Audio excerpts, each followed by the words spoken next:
Hi అండి, అందరికీ నమస్తే. Welcome to my channel Komala creations. ఈరోజు నేను చూపించబోయేది ఫ్రాక్ జార్జెట్ క్లాత్తో డిజైన్ చేసిన అనమాట. ఇది క్లాత్ వచ్చేసి వాళ్ళు నా దగ్గరే తీసుకున్నారు. ఇక్కడ నాకే వదిలేసిరు అనమాట. నన్నే డిజైన్ చేయమని, మీకు నచ్చినట్లు డిజైన్ చేసేయండి అని చెప్పిండ్రు. ఇది వచ్చేసి బ్లాక్ కలర్లో వచ్చింది. బ్లాక్ కలర్లో కొంచెం కనకాంబరం కలర్లో ఫ్లవర్స్ వచ్చినాయి అనమాట.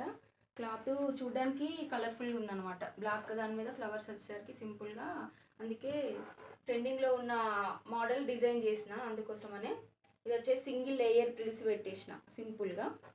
హ్యాండ్స్ వచ్చేసి హాఫ్ హ్యాండ్స్ ఇచ్చి ఇక్కడ ఎలాస్టిక్ వేసిన అనమాట. వీ నెక్తోని డిజైన్ చేసిన. హ్యాండ్స్ లెంత్ కూడా బాగా ఎల్బో లాగా పెట్టలేదు, సింపుల్గా పెట్టేసిన. కింద ఫ్రిల్స్ ఇవ్వడం వల్ల ఇంకా డ్రెస్ అయితే చాలా బాగా కనబడుతుంది. కలర్ కాంబినేషన్ కూడా బాగుంది. బ్లాక్లో ఫ్లవర్స్ వచ్చేసరికి క్లాత్ వచ్చేసి 150 మీటర్ పడింది. లోపల క్రేప్ క్లాత్ వేసిన, లైనింగ్కి క్రేప్ వేసిన. బ్లాక్లో 2 మీటర్స్ క్లాత్ పట్టింది లోపల లైనింగ్ క్లాత్. ఈ క్లాత్ వచ్చేసి 3 మీటర్స్ పట్టింది. 150 మీటర్ అనమాట ఈ క్లాత్కి. ఈ ఫ్రిల్స్ వల్ల చాలా లుక్ వచ్చింది. ఫ్రాక్ అయితే కలర్ కాంబినేషన్ అంతా చాలా బాగుంది. నా ఈ వీడియో నచ్చినట్టయితే లైక్ చేయండి, షేర్ చేయండి. Thank you.